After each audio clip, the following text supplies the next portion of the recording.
আর একটা আমল শুনেন, সুবহানাল্লাহ। পেশাব করার পর পানি নিতে হয়, কি হয় না ভাই? পেশাব করার পর পানি নিতে হয়।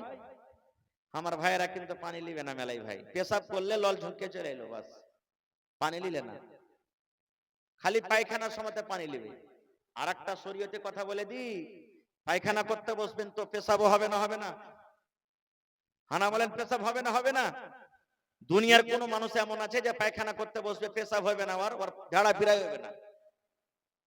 পেশাব করতে বসে বিনা ঝাড়া ফিরাতে পেশাব করা হয়ে যাবে, কিন্তু আল্লাহ এমন সিস্টেম বানালছে যে ঝাড়া ফিরতে বসে কেন পেশাব করতেই হবে, এক ফোঁটাই আসো পেশাব করতেই হবে তাকে। কিন্তু হায়রে আফসোস, যখন পায়খানা করতে বসবো তখন পানি খরচ করবো, আর পেশাব করতে বসবো তখন মেলায় ভাই পানি লেই নে। আল্লাহর নবী একদিন একটা ঘোড়াতে চড়ে কিংবা গাধাতে চড়ে রাস্তাতে হেঁটে চলেছেন। গাধার উপরে চড়ে, ঘোড়ার উপরে চড়ে হাঁটছেন। হাঁটতে হাঁটতে হাঁটতে হঠাৎ করে ঘোড়া বিধকে গেল, ঝেড়কে গেল। মনে হয় নবীজিকে ঘোড়া ফেলিয়ে দিবে, এরকম ঘোড়া ঝেড়কে গেল। নবীজি ঘোড়া থেকে নেমে গেলেন। নামে যাওয়ার পর দেখছেন ওখানে কয়েকটা কবর আছে, দু চারটে কবর ওখানে আছে। আল্লাহ রাসূল বললেন, ও আমার সাহাবীরা, এই কবর গালা কি তোমরা চিনো, জানো এই কবর গালা কার? নবী বললেন, কবর গালা তোমরা কে চিনো, এই কবর গালা হলো কার? সাহাবে কেরাম বললেন, ইয়া রাসূলুল্লাহ, হ্যাঁ নবী গো চিনি, এটা অমুক লোকের কবর, এটা অমুক লোকের কবর, কিংবা এগুলা মুসলমানের কবর, আমরা চিনি গো নবী, এই কবর গালার ব্যাপারে আমরা জানি। আল্লাহর রাসূল বললেন, সাহাবীরে, এই রাস্তা দিয়ে হাঁটতে হাঁটতে হাঁটতে হাঁটতে হাঁটতে তোমরা আমাকে দেখলে আমার ঘোড়াটা এমন জোর করে ঝেড়কে গেছে, মনে হয় আমাকে ফেলে দিবে, আমি পড়ে যাব, আর পড়তে গেলে হয়তো আমার হাত পা ভেঙে যেত। তোমরা জানো কি এই ঘোড়াটা কেন ঝেড়কে গেল, এই ঘোড়াটা কেন আমার বিধকে গেল? সাহাবায়ে কেরাম বললেন, ইয়া রাসূলুল্লাহ, আমরা বুঝতে পারলাম না, আমরা জানি না কেন ঘোড়া ঝেড়কিল। আল্লাহ নবী বললেন, সাহাবীরে, এই ঘোড়াটা ঝেড়কার কারণ হলো এই কবরের মধ্যে আযাব হয়, এই কবরের মধ্যে শাস্তি হয়, এই কবর গলাতে আযাব হয়, আযাব হওয়ার কারণে আমার ঘোড়া ঝেড়কে গেল। কারণ যখন কবরে আযাব হয়, মানুষ জিন জানতে পারে না, মানুষ জিন শুনতে পারে না, মানুষ জিনকে আল্লাহ শোনার ক্ষমতা দেয়নি। কিন্তু যারা পক্ষপাখালী জানোয়ার, ওরা যখন কবরে আযাব হয়, ওই পক্ষপাখালী জানোয়ার কিন্তু কবরের আযাবটা শুনতে পায়। সাহাবীরে, এই কবরের মধ্যে এত জোর করে আওয়াজ হয়, আর হাউমা হাউমা করে কবরবাসীটা এত জোর করে চিৎকার করে, যদি আমি আল্লাহকে বলি, আল্লাহ এই আযাবটা তুমি, এই যত জোরে চিল্লাইছে হাউমা করে চিৎকার করছে, এই আওয়াজটা আমার সাহাবীরাকে শুনিয়ে দাও, আমি যদি আল্লাহকে বলে, আল্লাহ রাব্বুল আলামিন হয়তো তোমাদেরকে আওয়াজটা শুনিয়ে দিবে, কিন্তু আমি শোনাবো না, শোনাবো না। কেন শোনাবো না? তোমরা যদি আযাবটা শুনে নাও, তোমরা যদি মানুষ যে কাঁদছে কবরের ভিতরে পড়ে পড়ে, এই আওয়াজটা তোমরা যদি শুনে নাও, তাহলে ডরের কারণে, ভয়ের কারণে তোমরা মানুষকে দফন করবে না, দাফন করবে না, তোমরা ওপরে মানুষকে রেখে দিবে, দফন করবে না। খুব একজন সাহাবী বলছেন, হুজুর, এই লোকগুলাকে তো কবরে আযাব হয়, কিন্তু কোন গুনার কারণে আযাব হয় একটু বলবেন না? গুনাহটা কি, কোন পাপের কারণে আযাব হয়? আল্লাহ রাসূল সাল্লাল্লাহু আলাইহি ওয়াসাল্লাম বলেন, সাহাবীরে, গুনাহটা হলো বড় রে বাবা, পাপটা হলো বড়, কিন্তু বাঁচাটা হলো খুব আসান। মানুষ যদি চাহে তো বাঁচতে পারবে, বাঁচাটা খুব আসান, বাঁচাটা খুব সহজ, কিন্তু এই গুনাহটা হলো খুব বড়। আল্লাহ নবী বললেন, সাহাবীরে, এই লোকটাকে যে কবরের ভিতরে আযাব হয়, এই লোকটা যখন যখন পেশাব করত, পেশাব করার পর পানি কিংবা ঢেল সে ইস্তেমাল করত না। নবী বললেন, তুমি যখন পেশাব করতে বসবে, পানি নিয়ে তুমি পেশাব করো, পানি যদি না পাও, এমন জায়গাতে তুমি চলে গেছো, পানি যদি তুমি না পাও, তাহলে তোমাকে ঢেল নিতে হবে, ইট নিতে হবে, শুকনা ইট নিতে হবে, ওতে তোমাকে পেশাব পায়খানা করতে হবে। আল্লাহ রাসূল বললেন, সাহাবীরে, এই লোকটা যে পেশাব করত রে বাবা, পেশাবের ছিটা থেকে বাঁচত না, পেশাব করত হয়তো এক ফোঁটা দু ফোঁটা কাপড়ে পড়তো, এক ফোঁটা দু ফোঁটা করে পায়ে লাগতো, পেশাব করত, কিন্তু পেশাবের ছিটা থেকে বাঁচত না, না পাক হয়ে থাকতো। এই পেশাবের ছিটা থেকে থেকে না বাঁচার কারণে লোকটাকে কবরের ভিতরে আযাব হয়। এবার বলেন মুসলমান, যদি কবরের আযাব হয় এর জন্য শুধু পেশাব করতে বসে ছিটা থেকে না বাঁচার কারণে, ছিটা থেকে না বাঁচার কারণে যদি পেশাব হয়, ছিটা থেকে যদি না বাঁচার কারণে যদি কবরে আযাব হয়, তাহলে আমি আপনি পেশাব করার পর পানি লিই না, আমার লুঙ্গিতে ভরে গেল, আমার পায়জামাতে লেগে গেল, আমার ফুল প্যান্টে লেগে গেল, তাহলে বলেন আমার আপনার আঞ্জাম কবরের ভিতরে কি হইতে পারে?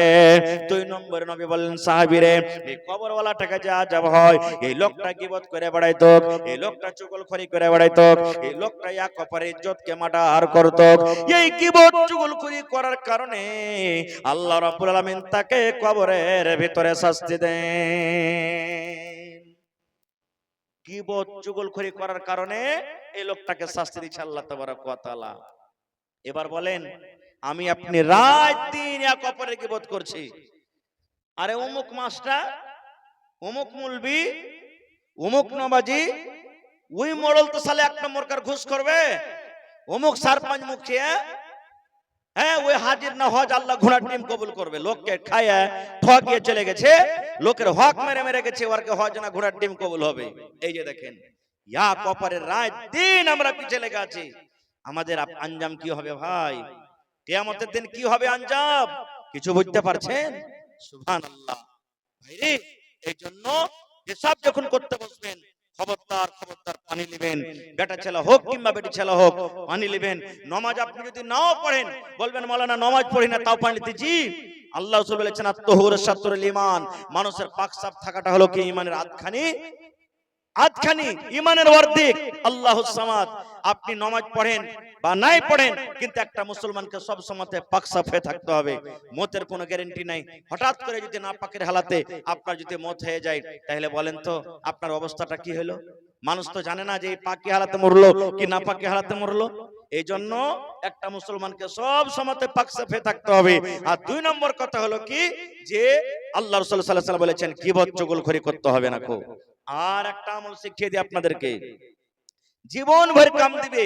বুখারী শরীফের শেষ হাদিস, আল্লাহ রাসূল বলেছেন কালেমাতানি হাবিবাতানি ইলার রহমানি ওয়া সাকিলাতানি ফিল মিজানি ওয়া খাফিফাতানি আলাল লিসান। ভালো করে ধ্যান দিয়ে শুনবেন, এই যুবক ভাই মুখস্থ করলেন দোয়াটা, একবারই ছোট্ট দোয়া।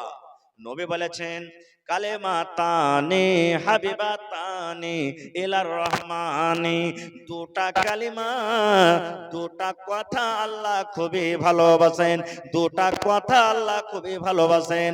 ওয়াসাকিলাতানি ফিল মিজান, কিয়ামতের দিন ওই কালেমা দুটা যখন ওজন করা হবে, আল্লাহর তারাজুর পাল্লা ভারী হয়ে যাবে।